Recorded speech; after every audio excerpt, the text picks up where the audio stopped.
of the rim. Garnett on the slam. Using Curry way downtown.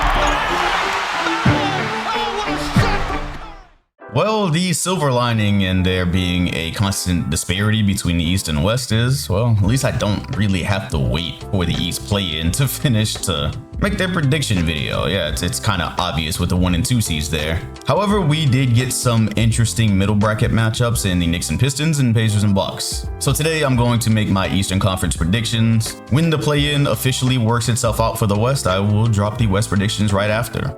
So I think something happened to New York this season where people were expecting them to be one thing and then they turned out to clearly be another. That being said, this kind of complicates their life coming into a series where they are going against the upcoming team who actually surpassed expectations. Funny enough, I will say, as someone who's kept up with both teams, someone who has watched and rewatched the tape, I come away with my gut feeling being Detroit, and I'll explain why. It's not just that they beat them most of the regular season, they won 3 of the 4 matchups, it's how it actually happened. And even when I think of how New York will incorporate Mitchell Robinson into this, I still have questions. Problem number 1, New York can't defend Cade Cunningham. You would assume, and once again coming into the season we heard Mikal Bridges, OG Anunoby on the wing, oh, that's going to terrorize a lot of ball handlers. Well, it hasn't terrorized Cade. He's really had zero issue sleepwalking to his spots. There hasn't been one capable defender on the floor, and it really forced New York to kind of twist themselves into knots. Case in point, the game in January literally ended because they were guarding Cade like he was Steph. They were guarding Cade like he was Steph because nothing else was working. They got the ball out of his hands and oh, look, one of the best shooters in the NBA is wide open. It was really indicative of an issue New York faced that entire game, in not only Cade just being really good, but Cat being in that pick and roll. We always kind of knew this might be an issue for New York, and yeah, for a team with a breakout star guard, and not even just him, whenever Detroit just wanted to create a soft spot, it's kind of a go-to. So that's on one end. Then you get to the other, and boy, not only has New York just struggled against zone a lot of this season, the Pistons zone kind of created some problems I really believe they are going to have to work through. This is where the Mitch thing comes into play because yeah, okay, Mitch Robinson wasn't a part of the season series. I think it makes a big difference that at some points in the game, they will have somebody there to meet Cade at the rim, someone they can't just try to create auto offense on. Then I'm wondering though,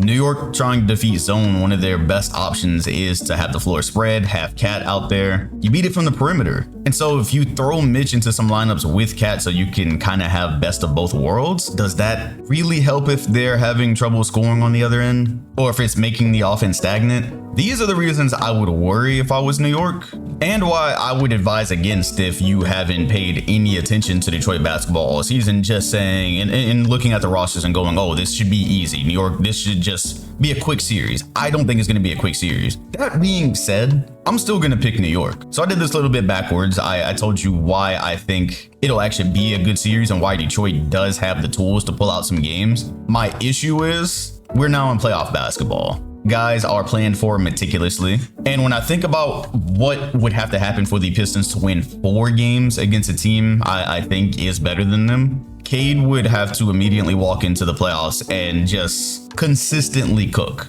It's not that I'm saying Cade doesn't have help. It's that I believe in New York's a bit more because I'm looking at this and going, who is the number 2 that's going to come with Cade all series consistently? You know it's just there. Will Beasley's shooting hold up?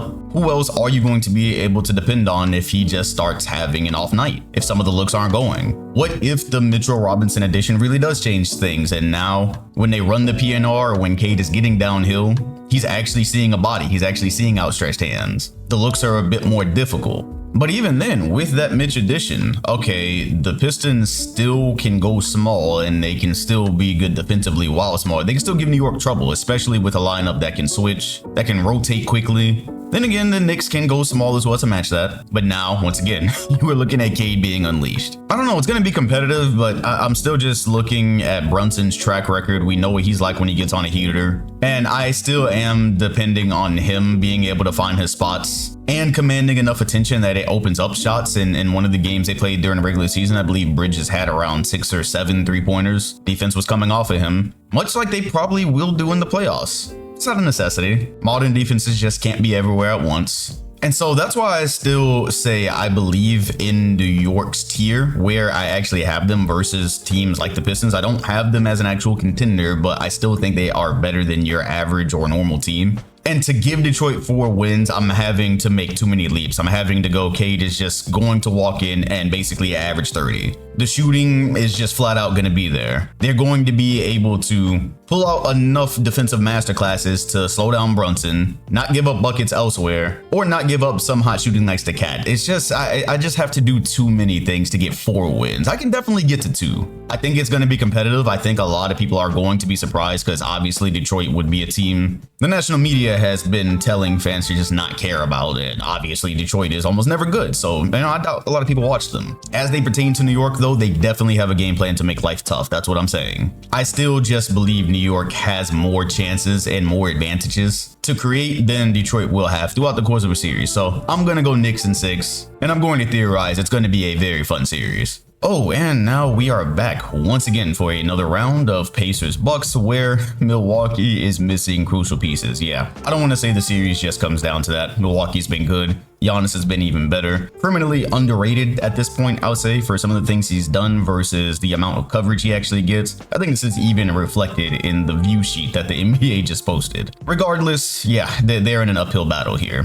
The Pacers have been really good since the beginning of the calendar year. You'll remember in the 2020s video, we were talking about Hallie and his play at that time. I said, hey, it's probably going to get better over time. Indiana absolutely needs it to, and it did. They also have been better defensively. So this is a healthier, more complete team right now that's been on a roll versus Milwaukee, who just realized they probably won't get Lillard back for the playoffs. I hope I'm wrong, but I don't have many experiences over my time watching the NBA where a player gets a blood clot diagnosis of any kind and they still come back in a timely manner. I don't remember seeing it so far. With what we have, we will assume Lillard will not be a part of this series. Okay, so what does that mean exactly? Well, obviously the overwhelming bulk of offensive production is going to have to come from Giannis, and against Indy, we know that it can. He's got a history of kind of just getting to wherever he wants. Miles Turner, Pascal Siakam, not exactly huge deterrents. You've also got to add to the fact he has pretty verifiably added a mid-range jumper.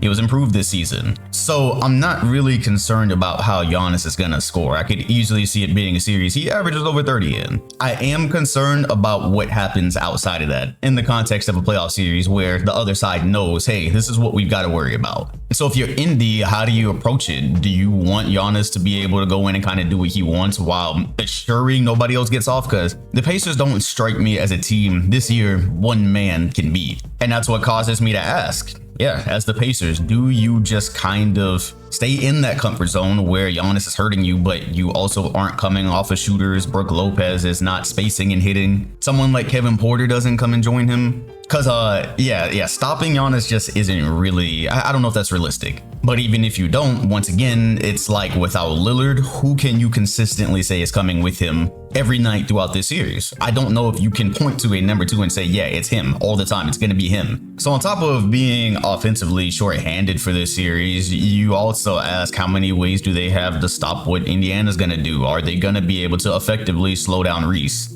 Is the Bucks defense going to be in constant rotation, trying to get out the shooters? Is it going to be kind of easy for the Pacers to create looks? You know you're going to have Brook Lopez out there. You know he's only going to want to come out so far. Indy's going to have a lot of ways to attack, and I'm worried Milwaukee is just not going to have a ton of ways to respond on either side. I will at least concede scheme-wise, the Bucks do have ways to create here. Giannis might not be surrounded by a ton of creation talent. He is, however, surrounded by acceptable shooters. Once again, in the playoffs, you're meticulously studying these things, and I'm just wondering if there's a world where you're on the Pacers coaching staff and you're going, hey, don't overhelp. Let Giannis go try to create his shots. You know he's probably going to get into the paint. You know he's got that midi. Okay, probably concede the midi. To be completely honest, yes, okay, 45%, I believe it's around. Whatever. If Giannis wants to create his space, he wants to try to make you respect that, make him shoot that. As opposed to, yes, letting him get on a heater and get layups and dunks, and then forcing you to be in a position late in the game where you now have to help. You get put in positions where you have to overhelp.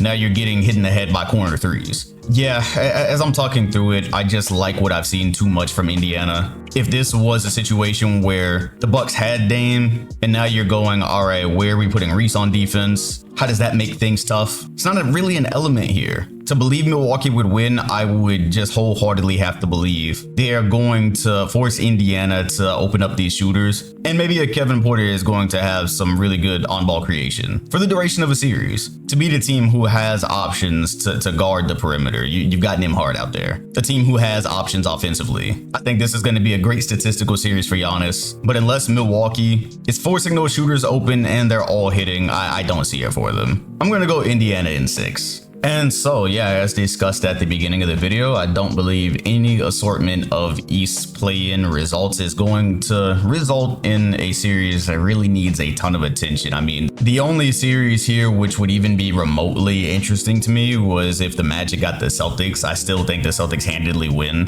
That's just annoying because Orlando does have a couple great players. We've seen flashes from them before. We also still see that they will not be upsetting either one of these teams this year. And yeah, same goes for the other 3. I can see a world where something stupid happens like it did years ago when Boston ends up in an unnecessary 6 game with somebody, but yeah, even then, I don't know, times have changed. I have seen enough from Cleveland and Boston to believe they should handedly win against any of these 4 teams. Unfortunate that it is this way, but at least I got to get the East video out because of it. If you enjoyed this video, hit the like button, comment, and sub.